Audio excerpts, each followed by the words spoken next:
The 19-year-old accused of lying about having cancer on TikTok and scamming well-wishers out of tens of thousands of dollars. I mean, I'm just keeping it real. So in one interview, Madison Russo claims doctors told her she had an 11% chance of survival. And then, your immune system is so weak because you have no immune system when you're going through treatment. And people, charities, cancer organizations, they all donated to help her fight cancer. It's kind of been a little eventful week.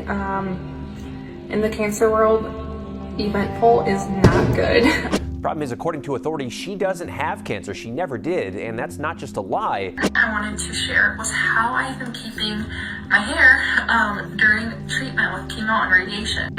It's a felony. This one TikToker took faking to a whole new level, to the point where she actually ended up scamming hundreds of people out of their hard-earned money, and also to the point where she is now going to be receiving jail time. Honestly, let that be a bit of a warning to the kids that like to think that it's okay to fake on TikTok. What can start off as a small white lie for maybe just a little bit of attention can very shortly end up having a very similar fate as someone as this. In today's video, we're going to be looking at this TikToker who fakes cancer for money, and also looking on her TikTok videos to see just how pathetic she really is. I'm too sick from treatment where I can't go anywhere. I can't do anything. This morning, an Iowa TikToker accused of faking a cancer diagnosis, charged with stealing from people who donated to help her battle a disease authorities say she doesn't have. Investigators... So straight from the get-go, could you imagine just uploading pictures like this? Like, the actual process you have to go to create something like this in the first place, to almost do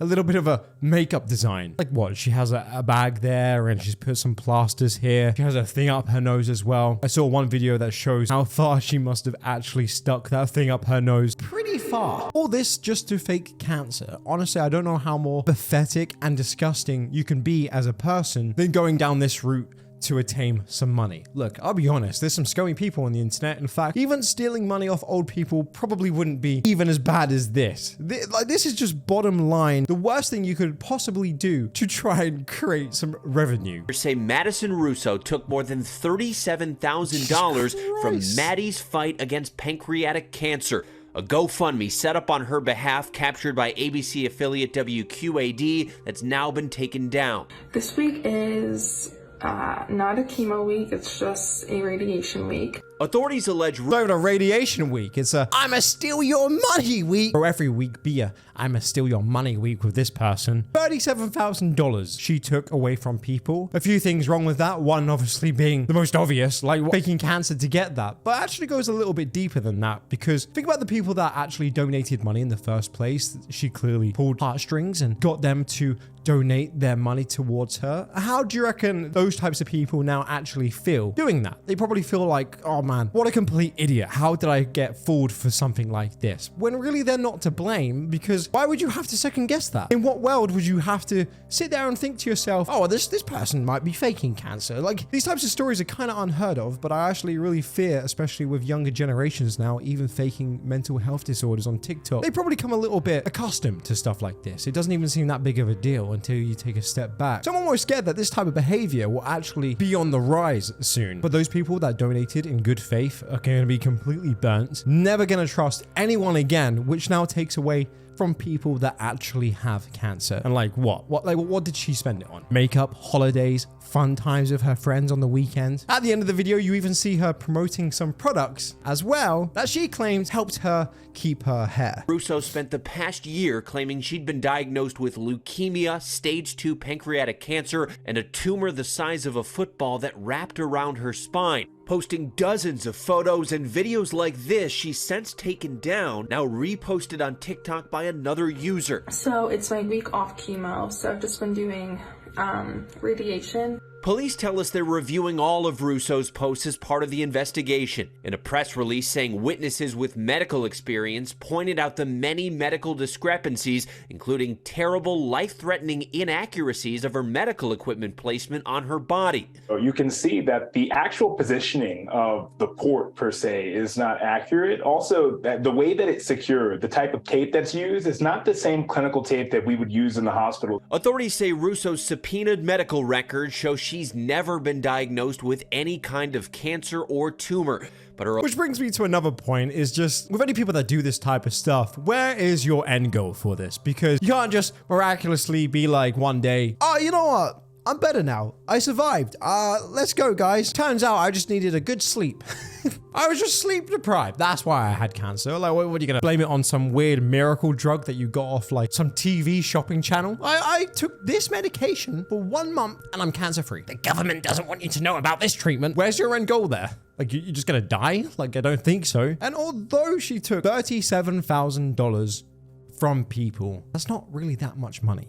Was it worth it? That could be a year or two worth of work to ruin your whole entire life. Now, from now on, you will be that person that faked cancer. That's kind of hard to come back from, and rightfully so. It's one of the most scummy things that you could possibly do. alleged lies reached so far, her story was featured in a local Iowa paper, and she even did outreach for the National Pancreas Foundation. That organization now tells ABC News there are thousands of patients, families, and caregivers battling this terrible disease, and Ms. Russo's actions have taken away valuable resources from these patients.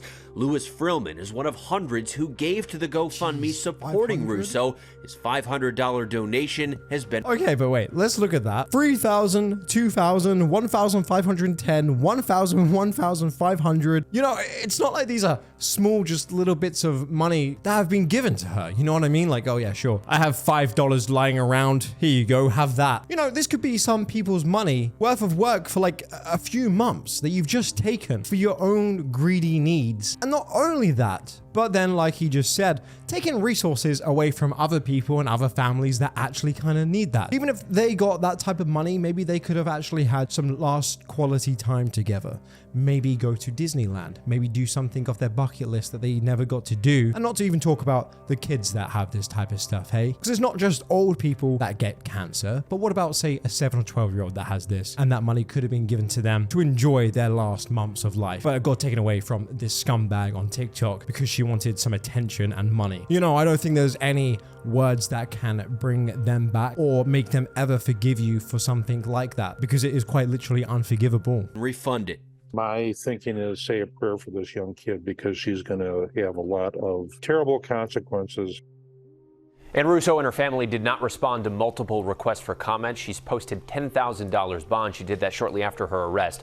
She's now due in court next month, guys. All right, thank you so much. So now in this video, I actually want to go over some of the TikToks that she actually posted, because yes, she did actually take them down, but a lot of people have been re-uploading them onto TikTok, and good. I'm glad they are up there as a permanent reminder of the actions that she did. That's honestly a small price to pay at the end of the day for what she did. Obviously, she's going to be spending some jail time, but like I said, a few years in jail for something like this isn't even justified in my opinion. But let's have a look at some of the TikToks that she created, starting with the first one, which I'm sure a lot of you guys are probably wondering around about now. Like I mentioned earlier in the video, how has she kept her hair? How has she done it? What are your secrets? It's just so scummy. This is how she's managed to keep her hair, guys. I wanted to share was how I've been keeping my hair during treatment with chemo and radiation. I think it's really been helping because it's like unmedicated. So here's the packaging of that. You just order it online. Comes with like a 3-month supply. I started this right away when I started treatment. And then soon after treatment, my mom found this. It's biotin with collagen and keratin.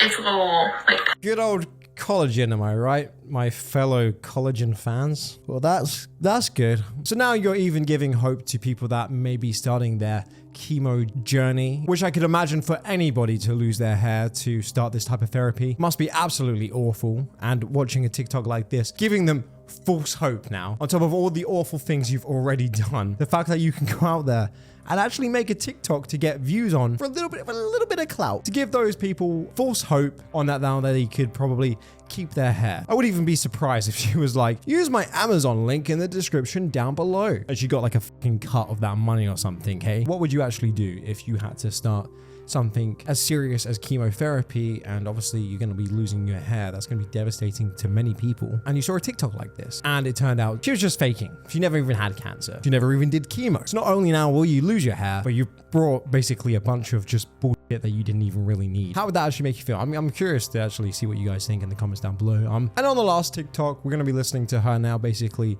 describing the symptoms and what she's going to be going through, and her just basically creating a TikTok and lying for some clout. I mean, I'm just keeping it real. Oh my God. It's days like these that are hard, and I try my best to stay positive and think that, you know, after my chemo was, after my week of chemo is done, after, you know, round 3 is done, and I get, you know, a break until the next round of chemo. But sometimes it's hard to think like that when you're in so much pain and discomfort, and everything is just going the wrong way. And wow. It's just kind of, I just have different mixed emotions, and, you know, with my hair and stuff like that, that's obviously a big fear. Obviously, as a girl, it's the thing about the you know, girls collagen, like though, hey? Hair is a big part of everybody's lives, but to think of the potential of losing it, or it's just kind of one more thing in the fire that is hard. So hopefully nothing else falls out. And it's kind of been a little eventful week. In the cancer world, eventful is not good. I'd rather have an uneventful week, because it means you're kind of just coasting along. But I've had a little bump in the road. So it's my week off chemo. So I've just been doing many, likes for this radiation. either. However, I've kind of came down with this fever. It's been really weird, because I don't feel like sick. I don't really have like a cold or like sore throat, any of the other symptoms. I don't have COVID. I don't have any of that. I just have this like nagging fever, and kind of just like that feeling of being like, you know, like run down and stuff like that. So finally I got labs taken, and my lab results came back yesterday afternoon. And it showed that my ANC and white blood counts, those two like run together, was really low, and it's most likely coming off of the chemo from last week. And then, you know, your immune system is so weak because you have like no immune system when you're going through treatment. So then I have a fever, and still doing round 3 of chemo, and I'm not gonna lie, it has been a rough night. As you can probably tell by my appearance, it's not been fun. I haven't really slept all night. I've been puking all night. I feel so weak, so just like kind of like woozy. I've kind of been puking up until the morning as well. And I was supposed to go to radiation this morning, it being a Wednesday morning, and so I thought I'd let that play out for a little bit so we can kind of really see what kind of a person that we're actually dealing with here. There's a lot of emotions that I actually feel while watching that. Some are just me even thinking, how can you actually carry on with this type of persona for so long? And the things she's saying now that it's come out of her faking is actually like pretty terrifying, right? Because me watching that right there, why would someone lie about that? Having your first thought in your head thinking they're definitely faking. You wouldn't think that at all, because why would someone fake this? But now that we know that she is faking, like, I don't know.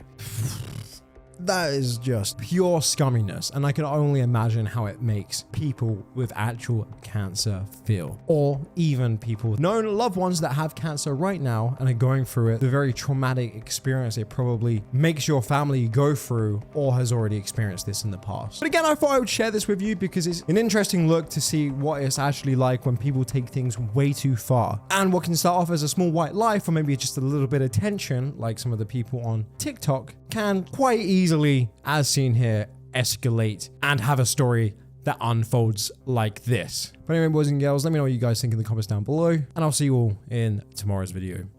Bye bye.